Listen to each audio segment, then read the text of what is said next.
Samantha, it's lovely to see you and thank you for being here. And so Samantha has worked for the World Bank in the past, where she has stories and experiences she can share. She's an ecological economist, a regenerative futurist, a bioregionalist, and the founder of Finance for Gaia. And this morning, Samantha is going to take us through some of the thinking and the work that she's doing to help people learn how to set up and imagine financial systems at the bioregional scale. And so I'll hand it over to you, Samantha. Thank you, Joe. Thanks for that intro. Very excited to be here today with all of you.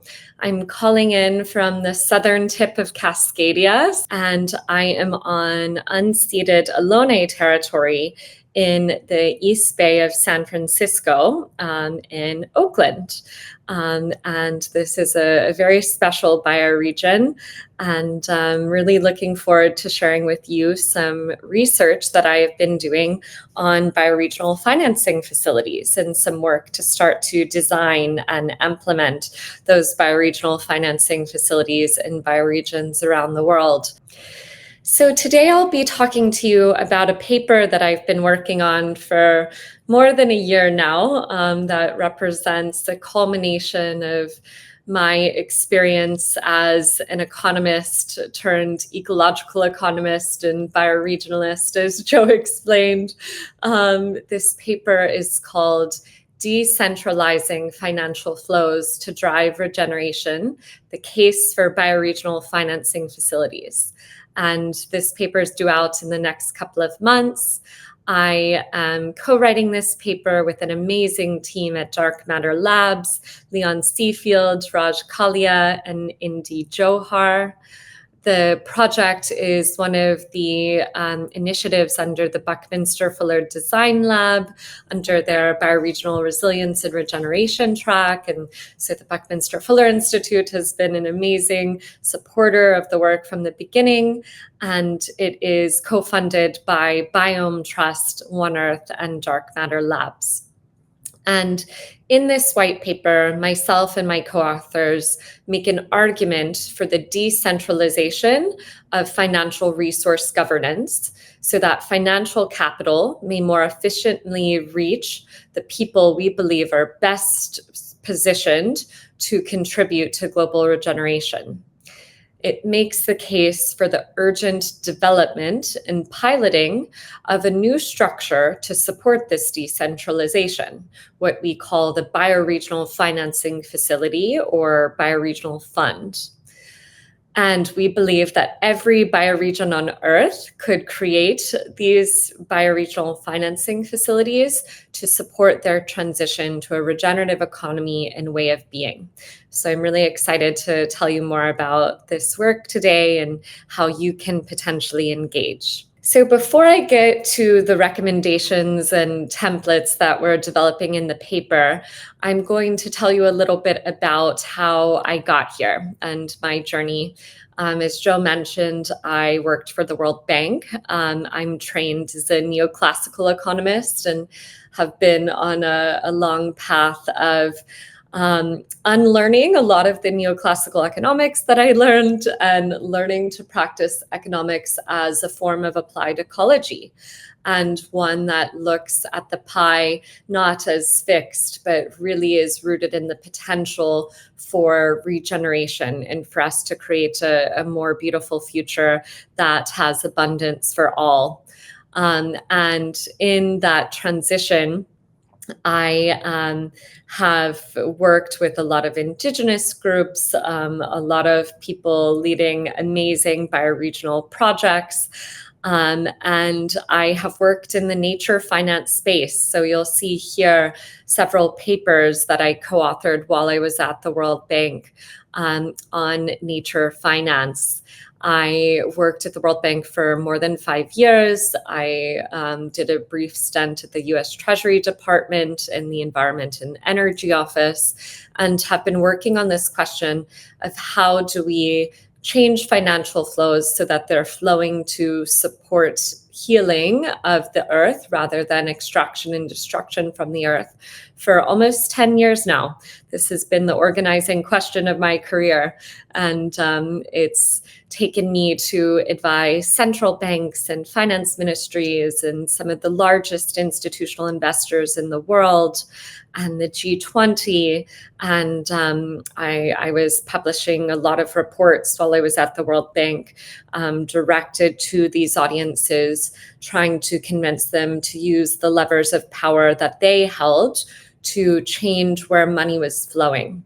And after many years of putting out these publications and making these arguments to those actors, I was feeling like I wanted to get closer to the projects, that I felt the arguments that were made to these very powerful economic and financial actors were very strong, and yet they weren't acting, and I wasn't seeing money reach the people that were on the ground doing the work that I felt was most critical. And so I decided to leave the World Bank. I moved to the West Coast and I started Finance for Gaia. And since then, I've been working with investors, philanthropists, think tanks, nonprofits, and people that are leading amazing projects on the West Coast and around the world that are serving regeneration. And I saw firsthand that most of these projects do not have the financial capital that they need to scale or to create the impact that they believe is needed in their bioregion. And so I started working on this question of how do we connect the mycelial web of regenerators around the world with the financial resources that they need to support their work. And that is where the idea for bioregional financing facilities was born. So as I mentioned, a year and a half ago, I started Finance for Gaia, where I've been working on re-envisioning finance so that it may be in service to life. This concept for bioregional financing facilities emerged in my work at Finance for Gaia, and I was called to write yet another paper, even though when I started this company, it was because I was not wanting to spend so much time doing research, but I saw the need to tell a new story about how finance can serve regeneration in a decentralized way. And the need to put power in the hands of people living in relationship with place.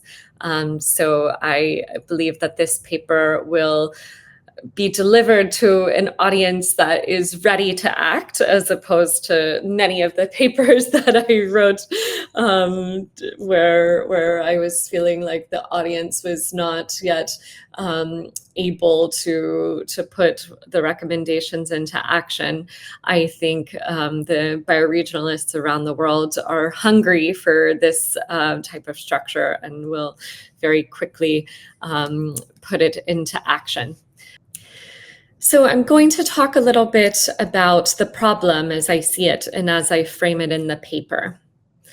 As a result of capitalism, I see that financial resources are currently super concentrated in the hands of the few. The ecological crisis requires urgent, large-scale regeneration of the biosphere rooted in biological integrity and socio-cultural revitalization. And achieving such regeneration is only possible through actions taken by the many small groups all over the world that are living in relationship with place. And these groups know how to be stewards, and many have indigenous and traditional practices for land management that can be interwoven with Western scientific insights and technology to support maximally impactful biocultural regeneration.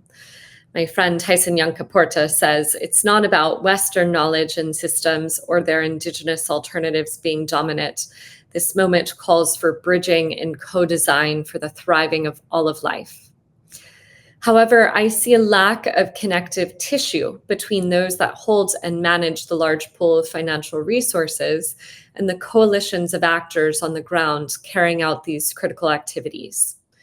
bioregional financing facilities can become this connective tissue and allow resources and regeneration benefits to flow between these two currently disconnected groups of actors.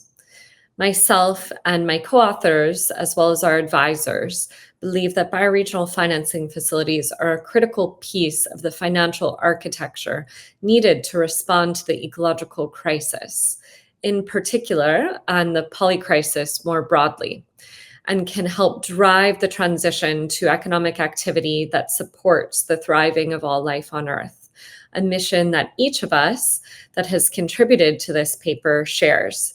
So here you see a diagram where the bioregional financing facilities or bioregional funds are the trunk of the trees, the connective tissue, connecting financial resources and this mycelial web of regenerators.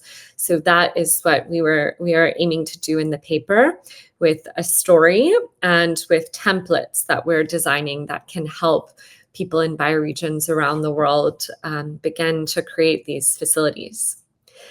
So the paper aims to raise awareness among investors and policymakers of the urgency and criticality of decentralizing financial resource governance to achieve global climate and nature goals and to mitigate widespread ecological, economic, and social collapse.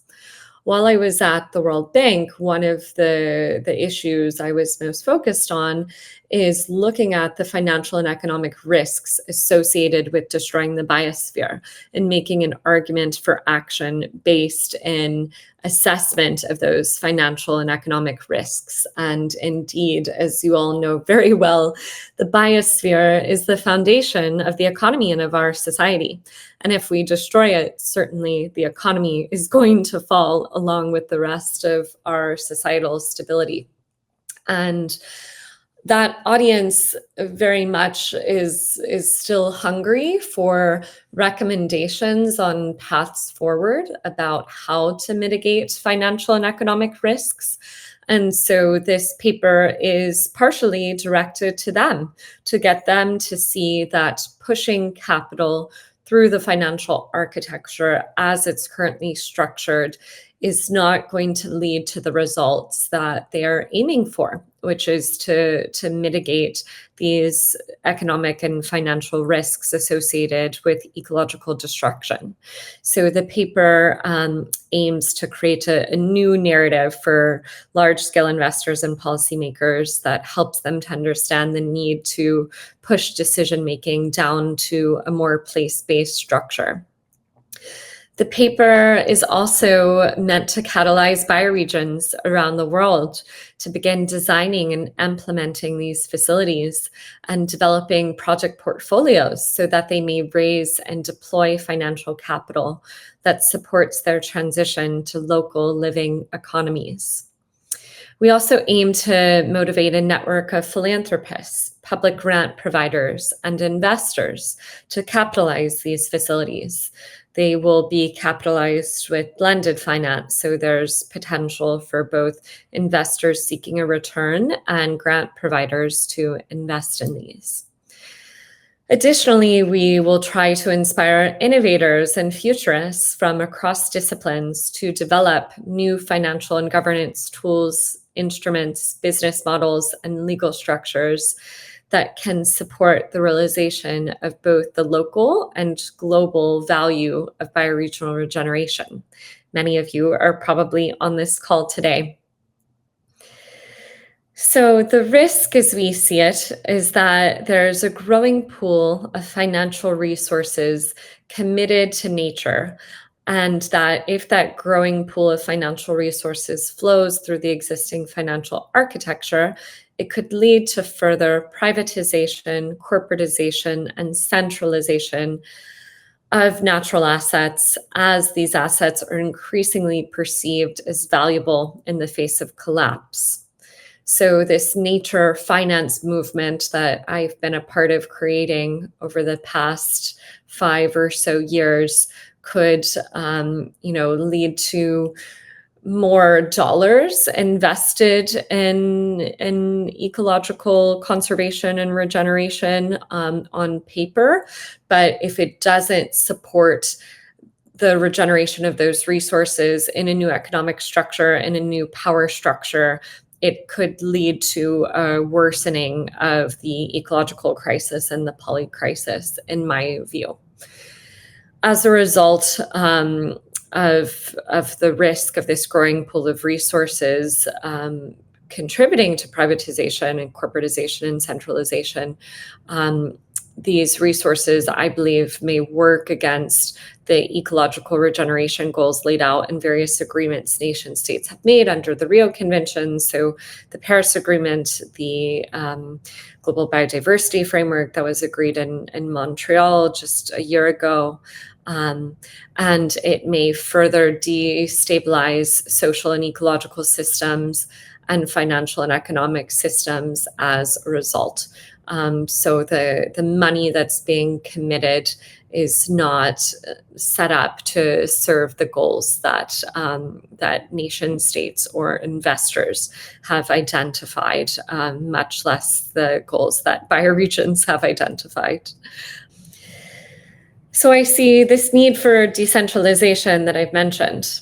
If financial resources, public, private, and philanthropic, are to drive the high integrity biocultural regeneration needed to fend off ecological collapse and deliver well-being for all, governance of financial resources will need to be decentralized, returning decision-making power to people living in deep relationship to place.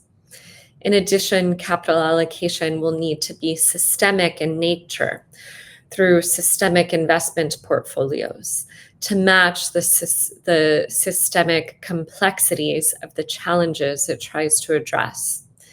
Together, these steps can work to reverse the abstraction inherent in our current financialized economy and the myriad issues resulting from this phenomenon. It is both critical and urgent for human survival and for all life on the planet that we build the financial architecture that enables those best positioned to deliver regeneration to access the resources needed to begin to deepen or expand their work in systemic regeneration. So this paper, getting to the nuts and bolts of it, lays out a template for bioregional financing facilities that strategically and effectively leverage public grant capital, philanthropic grant capital, and private investment capital, and empower local stakeholders to participate in decision-making regarding financial resource allocation and identification of impact metrics. So what we're recommending is that bioregions take a phased approach, where in phase one, they develop a bioregional trust or fund that receives and allocates philanthropic and public grant capital, as well as individual donations. There's a crowdfunding component that can play a very important role. It facilitates the usage of instruments such as place-based equity, crowdfunding, voluntary taxation, or advanced market commitments. It works with citizen groups to develop, bundle, and sell eco-credits, perhaps. And it can seed and set up a bioregional investment company or a bioregional community development financial institution, or CDFI for short. So this bioregional trust or fund is really about building out the ecosystem of projects in the bioregion so that there can be an aggregated portfolio of projects that's ready to receive investment capital or loan capital from a bank. And many bioregions around the world are already thinking about how to set up these bioregional trusts. I know the folks in Regenerate Cascadia are. I'm working on a project supporting buffalo rewilding that is also thinking about the role of a trust. There are bioregions in the UK that are asking this question about how a bioregional trust can be structured. So there are many that I think are ready for these bioregional trusts, and there are donors that are interested in financing these trusts. And then I think there's potential to tap into public grant capital at the federal level or the state level in the US as well as other countries that could flow into these bioregional trusts. And in phase 2, we have the Bioregional Investment Company being developed.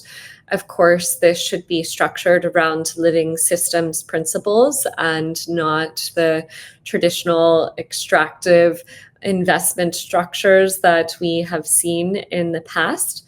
But we're envisioning a venture studio that could invest in small regenerative businesses and provide them support in the form of capacity building as well as investment, as well as a systemic investment fund that can raise and invest capital in integrated portfolios of projects and businesses that support systemic and catalytic impact.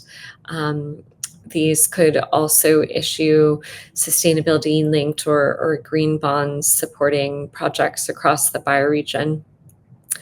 And a bioregional CDFI could be developed that provides low-interest loans to regenerative businesses and could even issue a nature-based currency. I've spoken to many amazing innovators working on complementary currencies or local currencies, nature-based currencies that are interested in supporting true bioregional sovereignty, where the bioregion can assess value and determine how it values various activities in the bioregion and develop a currency that supports the regeneration of that value and supports legibility of the value and ability for that value to be realized so that people can thrive, can meet their needs for food, water, and shelter and connection in the bioregion, doing what they love and providing their gift of regeneration to the bioregion.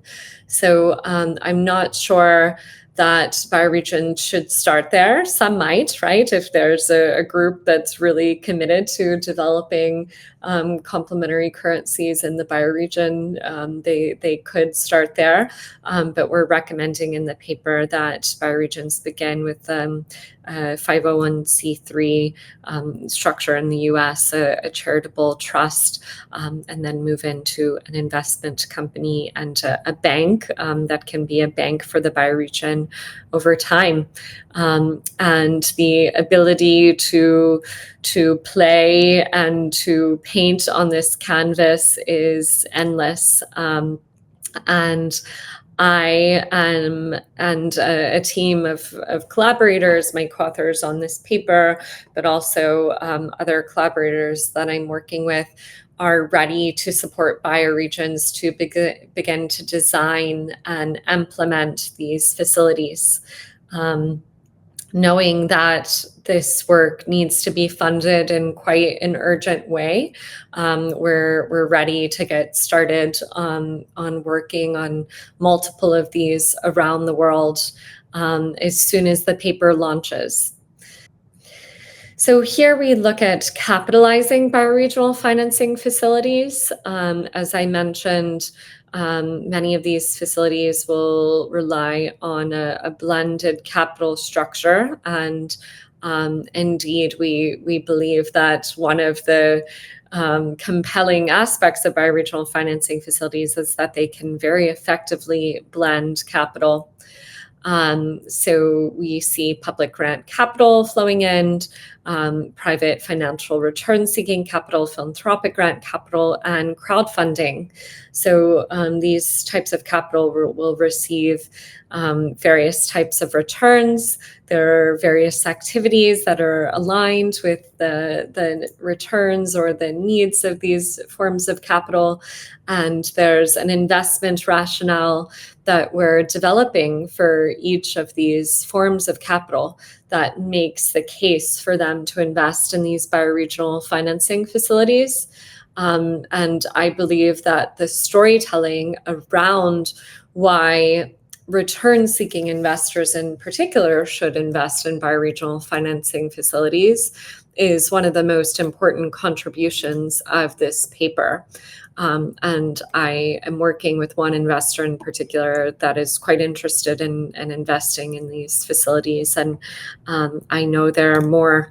And there are investors that have committed to investing in ecological regeneration that are struggling to find, what they would refer to as project pipeline that aligns with the social and ecological impact that they would like to create. And I believe that bioregional financing facilities can deliver them the returns that they're looking for, as well as the social and ecological impact that is so critical that they are not getting from larger scale projects. And many of these investors will not have the resources to do due diligence on small projects. So their project size is often $5 million or greater, even though the highest impact, I believe, comes from much smaller projects led by people living in relationship with place. And I believe that bioregional financing facilities can support investors to invest in aggregated portfolios of small, high-impact projects and to aggregate the due diligence and reporting across those projects. And the folks running the bioregional financing facility, who should be based in the bioregion, connected to the bioregion, can organize aggregated reporting and aggregated capital raising as well, so that people leading projects aren't so bogged down in grant applications and impact reporting if they get the grants. That function is really delegated to the bioregional financing facility, and the regenerators, the folks doing the amazing work of land and water stewardship, can do what they do best and what they want to spend their time on, which is tending to the earth. So in the paper, we include case studies, a lot of amazing case studies that I'm so excited to share with you. And as many of you already know, I'm preaching to the choir with this group.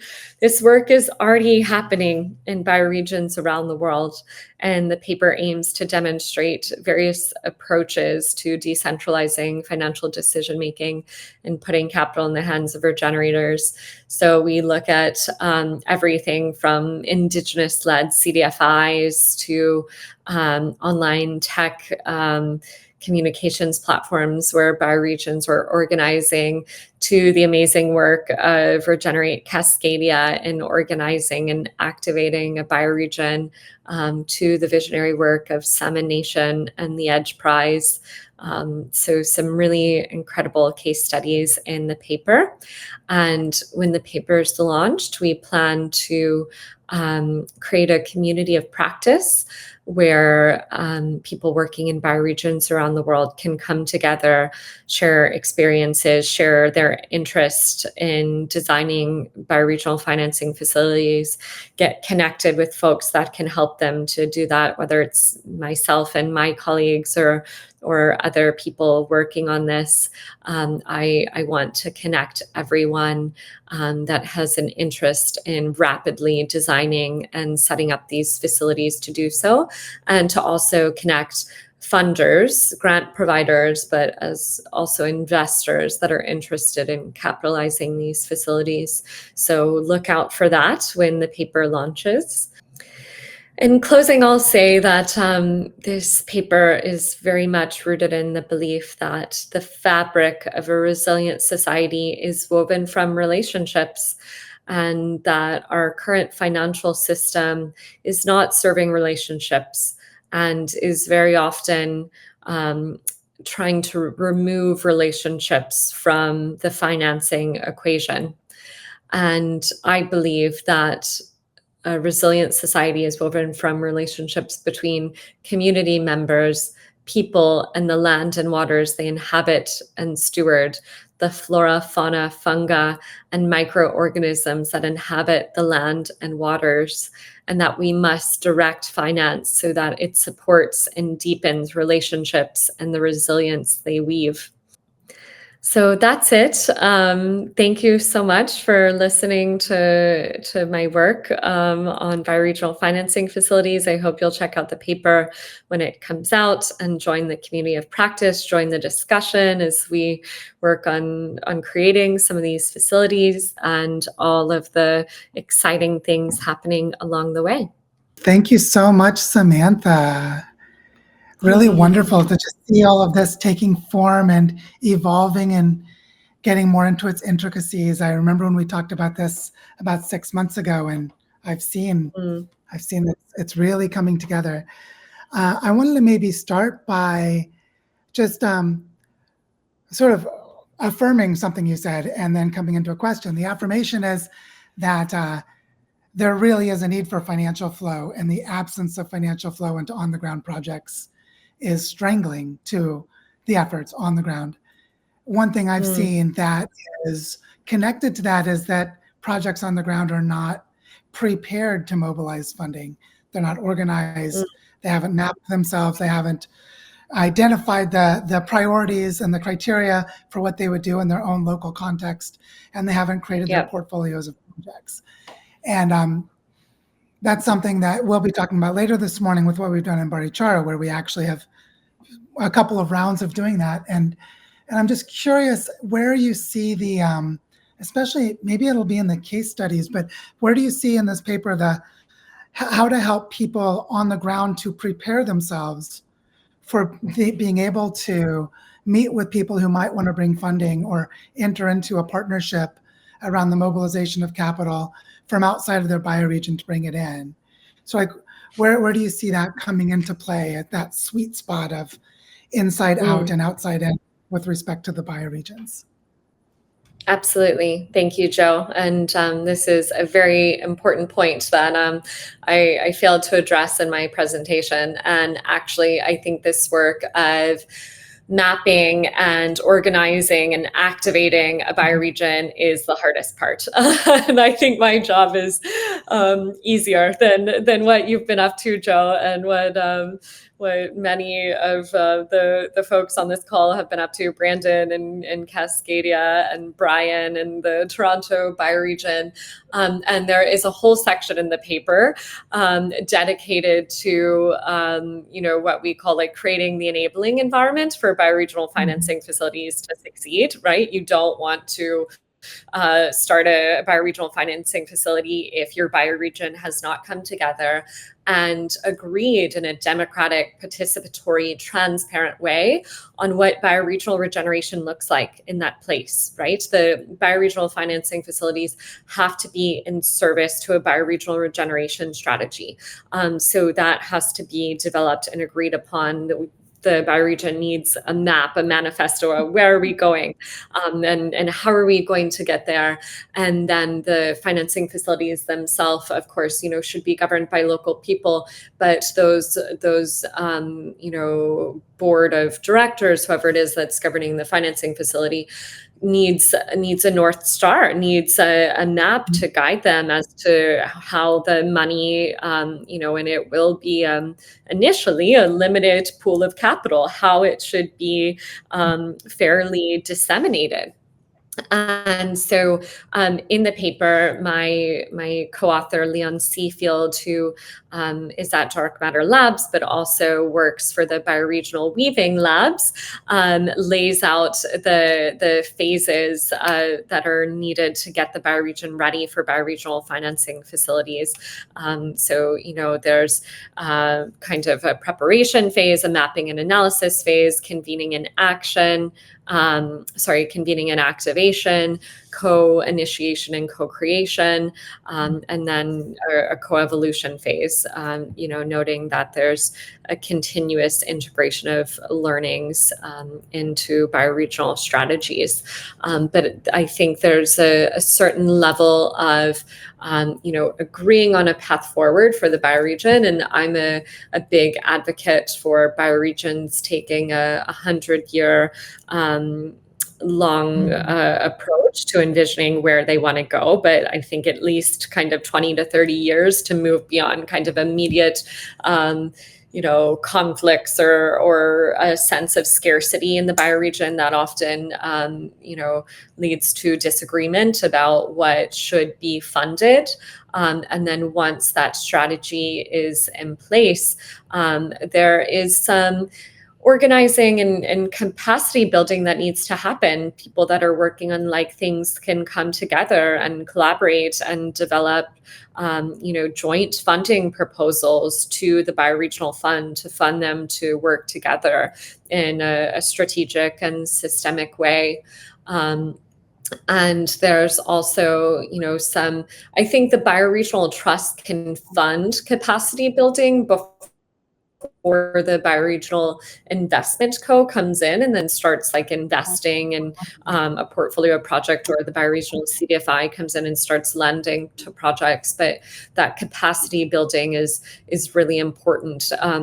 Building regenerative businesses and co-ops and, all these new governance structures so that they're ready to take capital. And when they do take it, it's supporting truly the transition to a local regenerative economy in that place.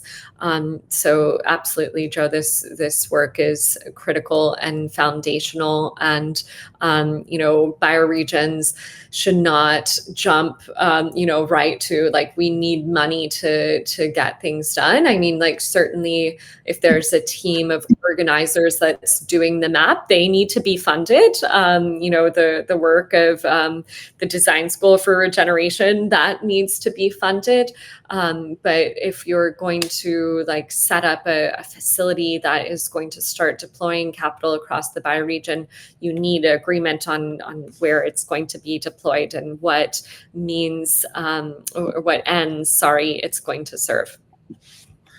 Yeah, one of the things that we're starting to do just in the last few months, it's been percolating up from the field, meaning people are starting to approach us from different foundations that are interested in supporting this kind of work and help change the internal culture of their own philanthropic institutions.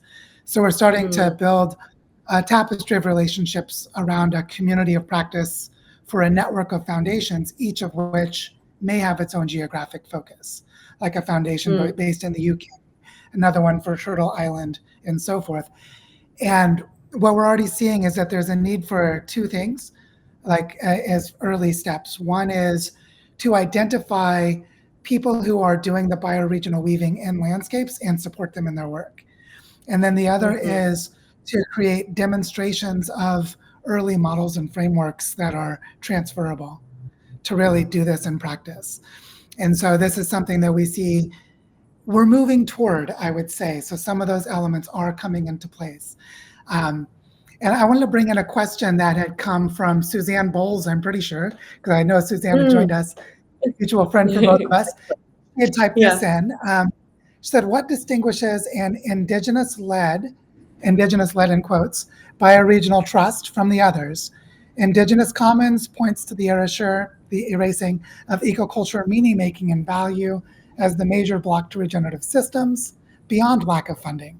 How do we ensure that the trust is constituted with regenerative and decolonial systems of funding governance, given that indigenous lifeways are critical technologies and often eclipsed by progressive and well-meaning Western science movements, such as regenerative farming? So she's holding this tension that I know that you also sit within the delicate nature of, is how do we ensure that when a bioregional trust is set up, that it can be genuinely indigenously led and not just the tokenism or the other unhelpful things that are still unfortunately too common. Absolutely. Yeah, it's a good question. And I know Suzanne and the team at Indigenous Commons have been deep in this inquiry for years now.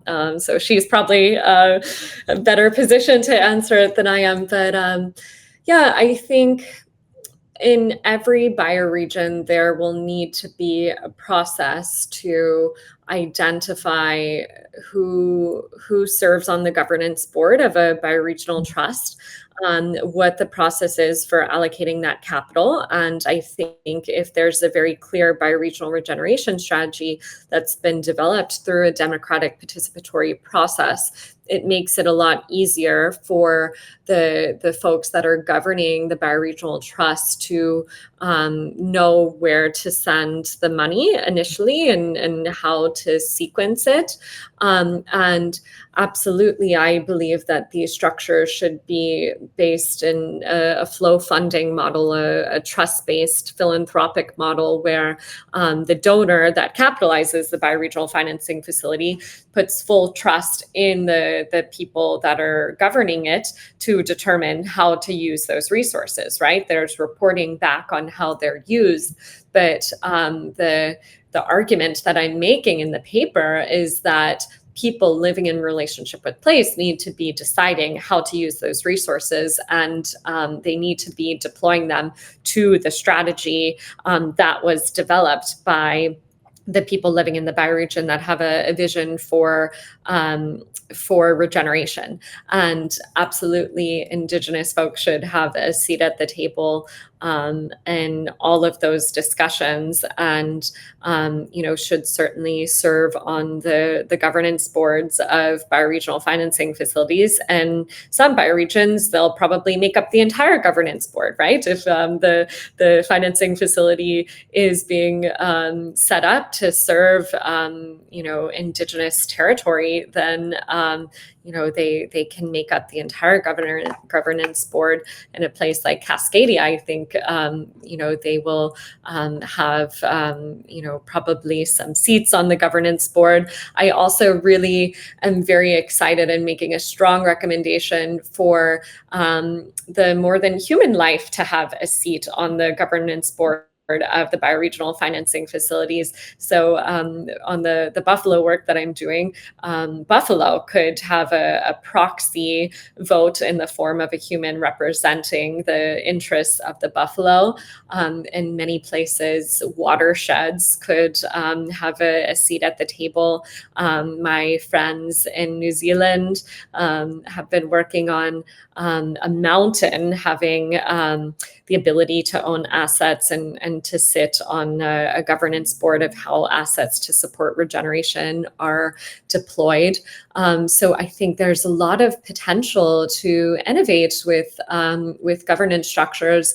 And in short, my answer to Suzanne's question would be, it's going to look different in every place, and it's not for me to tell a bioregion exactly how to set up that governance structure. I will make recommendations in the paper and absolutely advocate for Indigenous involvement in every single bioregional financing facility that's set up.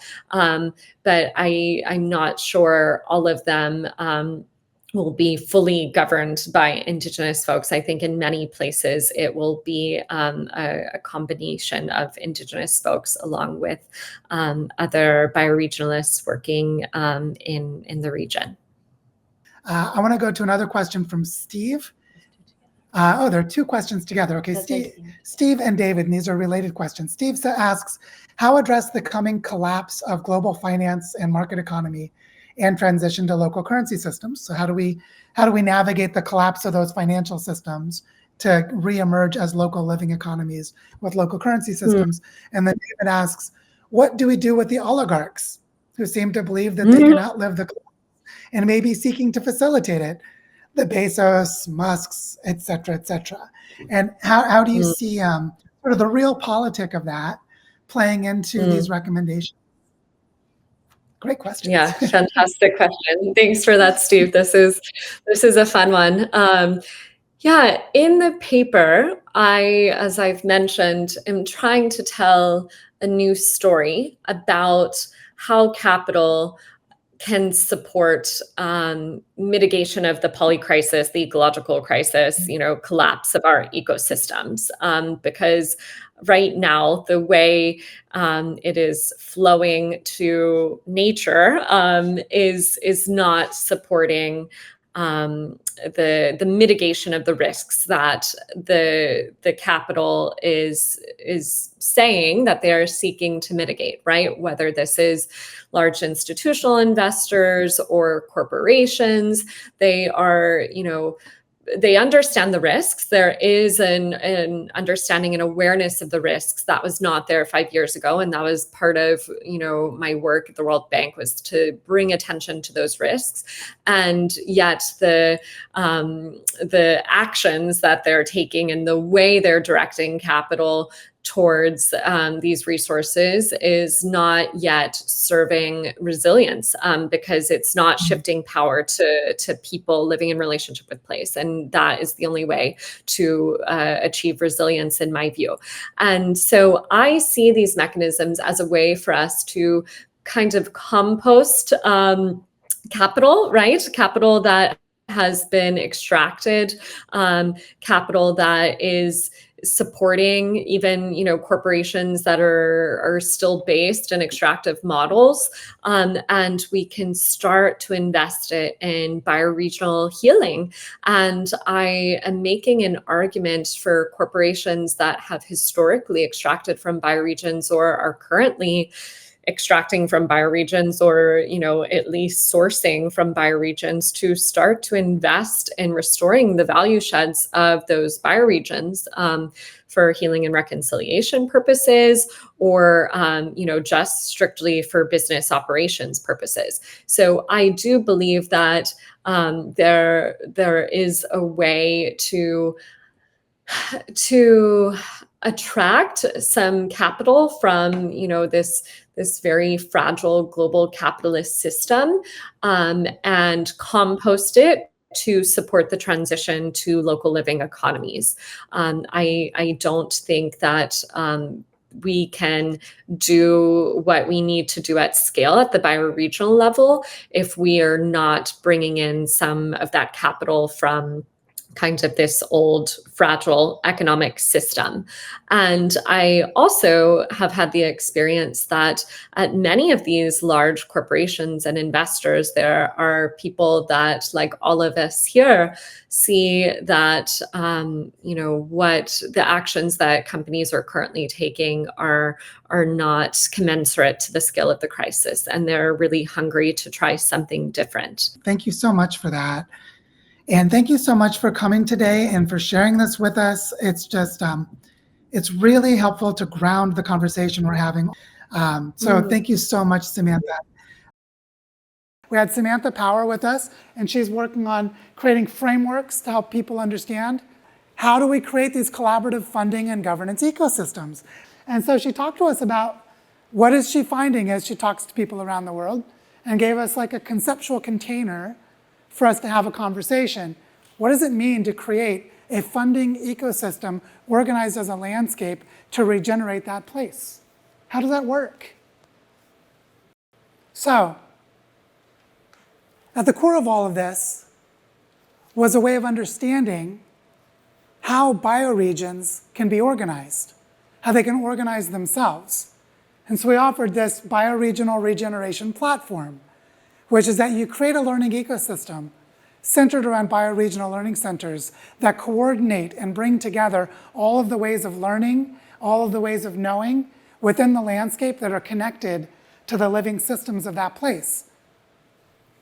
That we weave a tapestry of projects, because everywhere you could go, anywhere on Earth, if you go there today, you will find there are people who are restoring water, regrowing forest, healing cultural trauma, and so on. There's so much happening, but they're fragmented and they're isolated from each other, and they need to be woven into tapestries and organized as landscapes.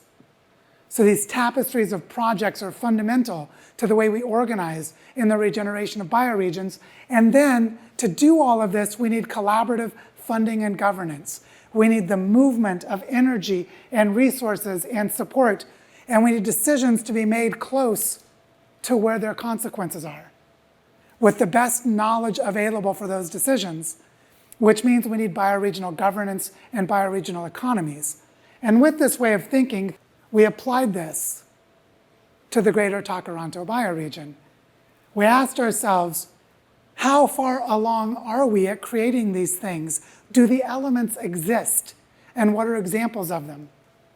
But then also, we recognize that no bioregion is an island, even the islands. because everything is connected by a living, interdependent, dynamic Earth. And so we need to have a network of bioregions and exchanges between them by connecting with other landscapes. The basic metaphor for what we're doing is that we think of the land or the territory as a bank for regenerative investments. And in conceptual terms, you can think of it this way. The land is what can retain water and build soils. It can train people and provide livelihoods. It can cycle nutrients and create material flows for the local economy and the local ecology. It can provide housing and grow food for the people who live there. And all of these things enable the land as a bank to grow the capacities of local economies and weave them with other landscapes. So we're going to talk about funding ecosystems and how they relate to bioregional learning, to organizing of landscapes, to economic development at a community scale. And so when we talk about money as currency, just like we talk about electricity as currency, the metaphor is that money is energy that's a liquid or a fluid and that it flows. So what is regenerative finance? And first, let's just create a little confusion, because we can talk about regenerative economics, regenerative ecology, or the regeneration of the watershed or soils or a forest. And what is the role of finance as it relates to economics and ecology? Like, what is that? What's different and special about it? Now, the way I like to think about this, and my friends who work in finance will have slightly different and hopefully complementary definitions, is that finance is a set of coordination tools for the flow of value within an economy. Because you see, an economy is the management of material resource flows, and ecology is the dynamic web of living relationships. And finance is the coordination of value within an economy. But what's interesting is every economy, whether it understands this or not, because there's a lot of really stupid ideology in the field of economics, is that all real economic systems are embedded within larger and deeper ecological contexts, which is to say the management of material resources and flows, which is economics, is always embedded within a living system, which is ecology. But economics and ecology always have a financial system, which is they always have some way of coordinating the flow of value within those material exchanges for the living system. And finance is that focus on the coordination and communication of value. And so when we see finance in this way, regenerative finance is the coordination tools for the flow of value within a living system that support life and well-being and wholesomeness. And so here's an example of an economy. This is a forest, a trophic flow, a web of energy and nutrient exchange between living organisms. Just take the persimmon tree in the upper left. The black bear eats it, and the materials of the persimmon tree enter into the body of the black bear. But eventually the bear dies, or it just poops out the persimmon, and then it becomes food for parasol fungus down in the bottom. And you can start to see that these arrows represent the economics, which is the material exchanges, the resource management of an ecosystem. But also, these material flows, these trophic flows, are partly the financial system, which is that there is value stored in the bodies of these organisms. There is value exchanged in their living dynamic interactions, like the black bear eating the persimmon is a flow and a transformation of value. And as that flow moves through the system, it is signaled by the health and well-being of the organisms in the system, which is to say that this flow of energy and resources in an ecosystem has an implicit financial system. There is a system of value structure and flow communicated across the life web through the interactions of the living organisms. All right, here's another financial system that we don't normally think of as a financial system. The entire biosphere for all of life on Earth is shaped profoundly by the Earth's energy budget. The Earth's energy budget is an atmospheric science term, which is that basically all of life on Earth comes from energy from the sun, And as energy comes in from the sun, it's moved about in lots of places. Some of it's reflected back into space. Some of it's absorbed to heat the atmosphere, creating the greenhouse effect. Some of it, through photosynthesis, becomes the body of plants. Those plants are eaten by animals. So the photosynthesis turns the energy of the sun into the body of animals through the body of plants. And you start to see that there is a financial system here. There is a flow of value through the movement of air, the Earth's weather, through the circulation of the atmosphere and the ocean, and through all biotic life on Earth, there is a financial system. And interestingly, the entire human economy is a subset of this financial system, which is the extent to which we can create financial flows that are already part of the Earth's ecology and geophysical reality, which includes the movement of solar energy, the better we will be able to live in harmony with life. So part of bioregional regeneration is to create financial flows that are based in these living system dynamics. So there is a financial system in the Earth's energy budget. So in a nutshell, what I'm saying, and this is sort of like layperson's terms, finance is the storage, flow, and transformation of value. So we can experience how value is created and flowed across any living system. But what's interesting is that value can be held in many forms. And these are just a few of them. What I'm showing you here with these words, money, land, tools, labor, know-how, these are things that we would say are multiple kinds of capital within an economic capitalism lens, is that money is a form of capital called financial capital. Land is a kind of capital that's land capital. Tools are a kind of technology capital, the ability to get things done. We could add infrastructure like buildings and roads and transport systems, and they would be a kind of capital. Knowledge and the ability to do things is part of capital, which is to say that the financial system is about the storage of value in the diverse kinds of value that exist, in the interactions between them. For example, money can enable tools and labor to be applied to land to create an agricultural output. Or know-how, which is represented as labor and tools, can be mobilized with money in order to create a building or to create a business, to create a school. And you start to see that finance is the storage, flow, and transformation of value in its many diverse forms, which means when we design a funding ecosystem, we're not just talking about money.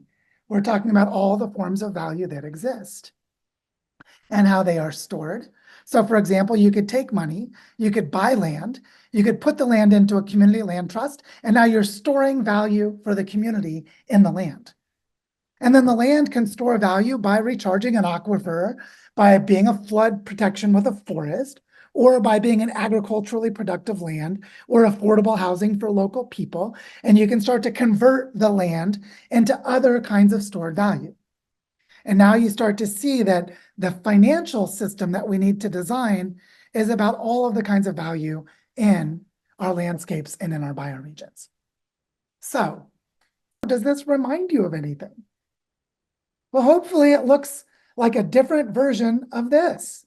We talked about how bioregional learning centers are actually an ecosystem of learning processes and that they represent a bioregional information commons, right?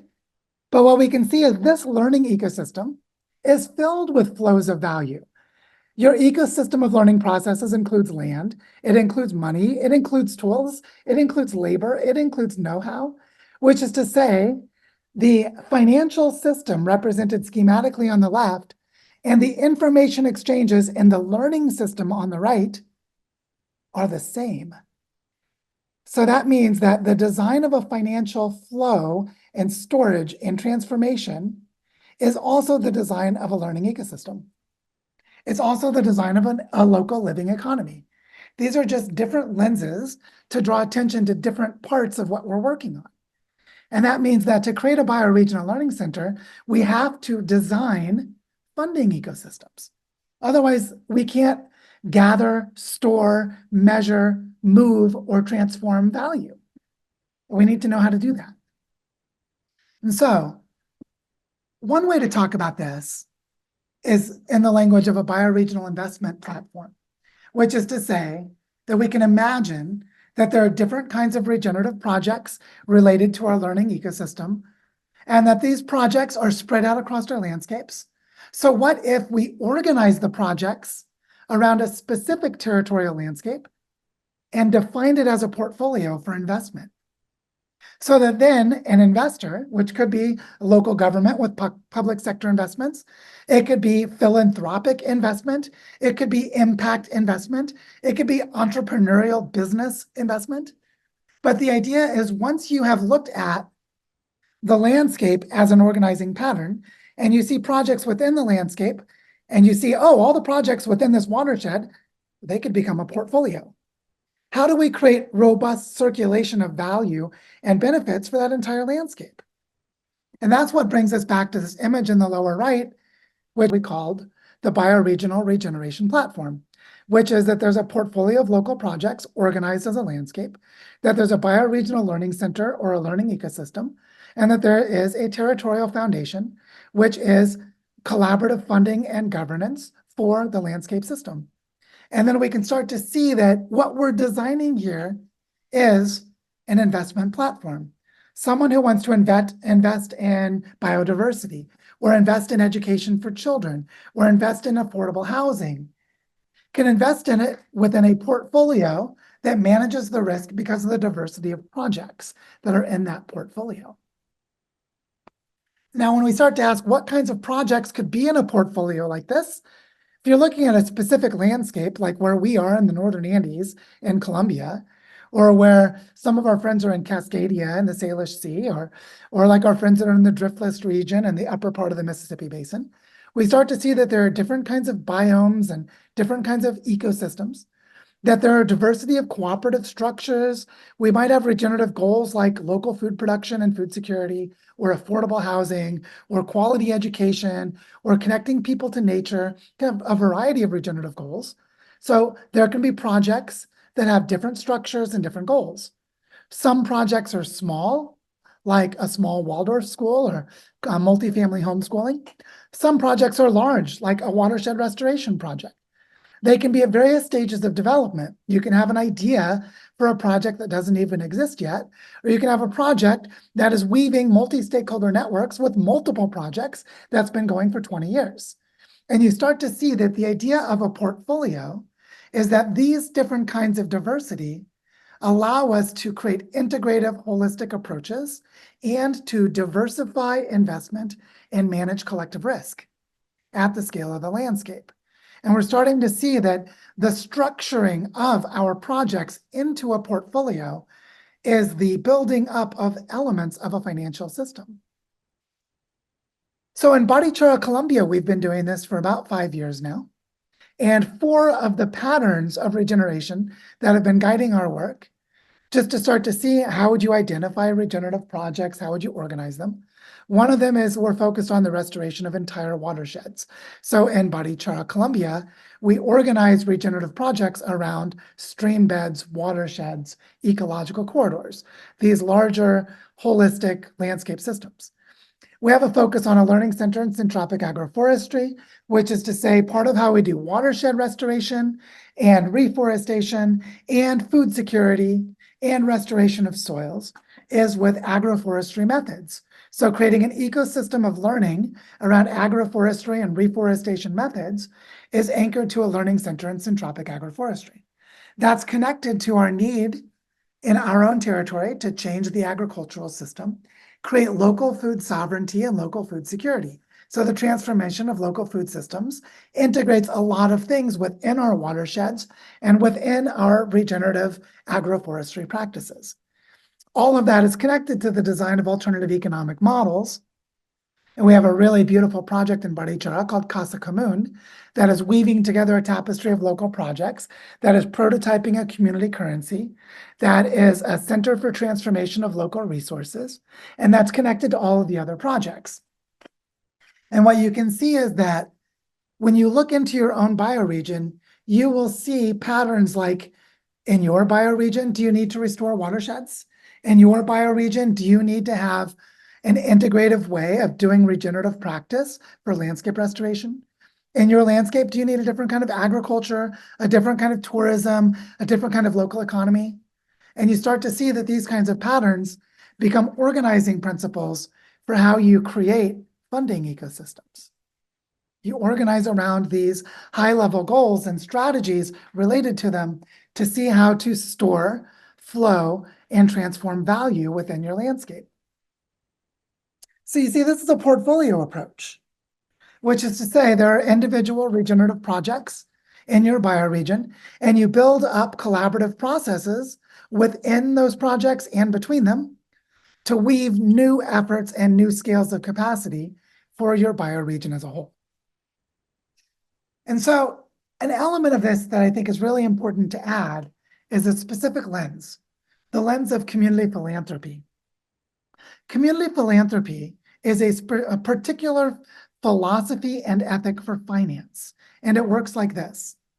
Community philanthropy is the process of working together in community, leveraging community resources of various kinds, and determining the use of external resources as a community.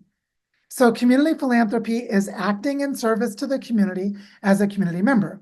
So members of the community come together, identify the resources, the value that they already have. They mobilize those resources in service to the community. And if money does, or if resources do come in from the outside, the community has sovereignty and autonomy to decide which resources come in, and they come in on the terms of the community. Another way of thinking of it is like this, that you could have a community funding pool. You could say that we could pool together all of the resources we have in the community. We could map out those resources. We could mobilize the diverse different kinds of resources. And just look at this image on the left. I took this picture at the birthday party of a 6-year-old girl over the weekend. Notice that part of the community resources is a house and a table. Another part of the community resources is there's a cake. Someone made a cake for the kids, and we're about to share it among the kids. And all the kids are gathering together, and they're learning and building relationships, and there's trust and support among the parents to be able to raise our children together. And you start to see that just in this image, there are many kinds of value. There are many different community resources, and they are flowing beautifully to the children, because we as families care about our kids. So a community funding pool could be a birthday party. A birthday party is a community funding pool. Isn't that interesting? And so here's an example of a pool that we created, because we've created a Waldorf school in Barichara called Sueños del Bosque.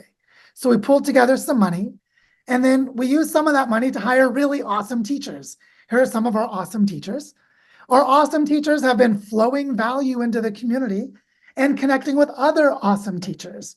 Here in the upper right is a local expert in the indigenous cultural practices of harvesting the native bee or the native ants. Because in Barichara, the indigenous people would eat the queen ants of the leafcutter ant species. And so our teachers in the Waldorf School are bringing the kids into contact with local indigenous knowledge. On the bottom right, the woman in the yellow shirt is Diana, a local bee expert, and the kids are learning from a local teacher who's not part of the school, except that she is, meaning she's not a teacher in the school, but she's a teacher in the community. And we were able to move flowing resources and paying Diana to teach the kids about bees. But also we can organize new capacities, because once we've hired the teachers can organize with the parents, and the teachers can organize different kinds of community leaders, and we can create new capacities in the community.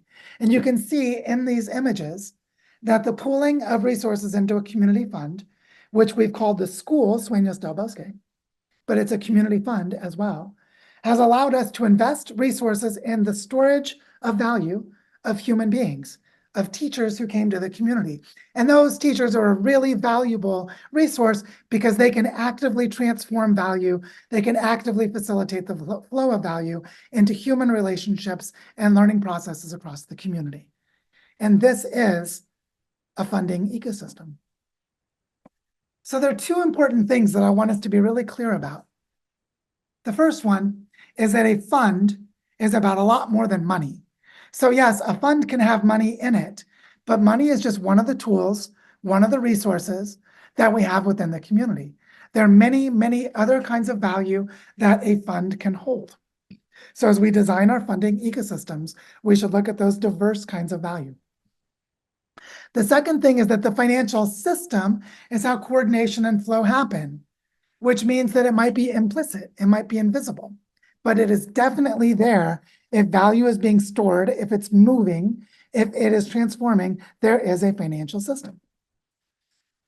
And so creating one of these, creating a bioregional learning ecosystem, is a process of creating value flow, which is designing a regenerative finance system.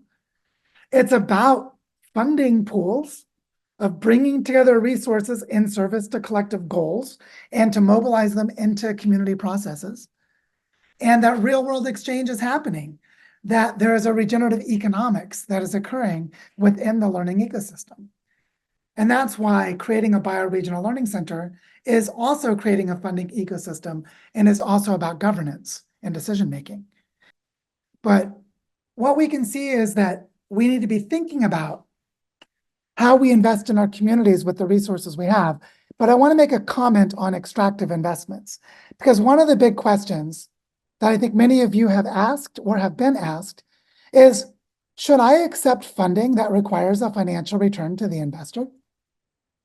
And this is a really good question, because some kinds of money will not flow unless the investor gets a financial return, and you'll have to decide if you accept that money or not. And what I want to say is that investments that require a financial return are extractive in the sense that they are helping to create value, but then they're pulling value back out and giving it to the investors. And so if that extraction is external to the system, that means that the investors then take the money and can put it into a different system. But if those investors are part of the community, then that extraction might simply be just moving it to another place within the community. So extraction here may be okay, and it may not be okay. And you can just see that it's a sensitive topic, and it's a nuanced topic. But I want to make an ecological argument for why financial returns cannot be allowed in the initial investments because of where most of our economies and ecosystems are. And it looks like this. Here's a picture of my daughter, Elise, 2 years ago. She's a lot bigger now. She is holding a little pile of clay that she scooped up in Bioparque Moncora. And I just want you to notice how crappy that clay is. That is not soil. The topsoil's been eroded away. There are almost no nutrients, right? It has very little regenerative capacity. If it rains hard, all of it just washes away as erosion.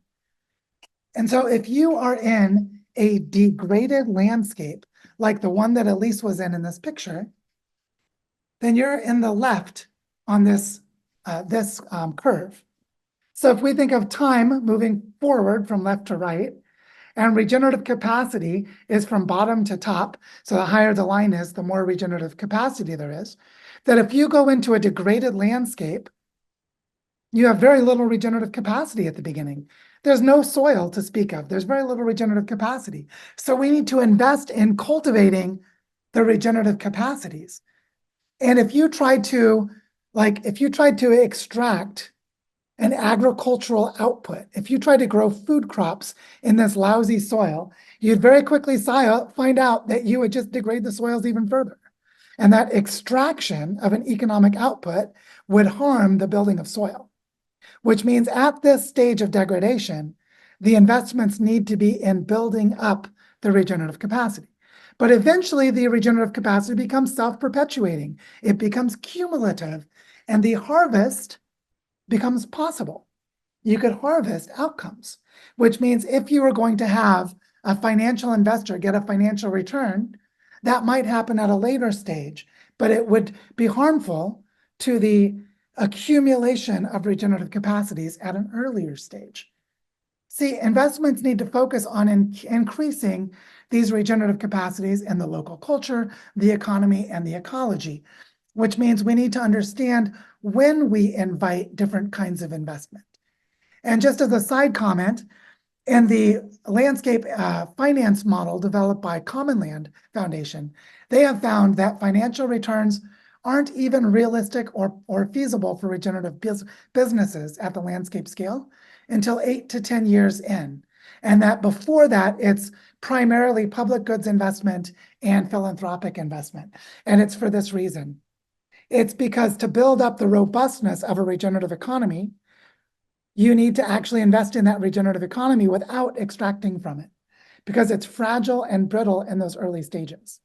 And so that's just a comment on the nuances of this kind of work and why it's so important to focus on cultural regeneration and human relationships, economic regeneration and different kinds of financial flows and economic models, and ecological regeneration in restoring the life systems of our places. It's about relationships. And the core question for us is, what is the relationship for humans with the rest of life? That is the question that we need to answer. And that is the question that we're answering now by trying to increase GDP at every quarterly return of our stock exchange for our shareholder companies for the top 0.01% of humans as extinctions skyrocket. Clearly, what we need to value is not what is being measured. And interestingly, what we value most may not need a measure.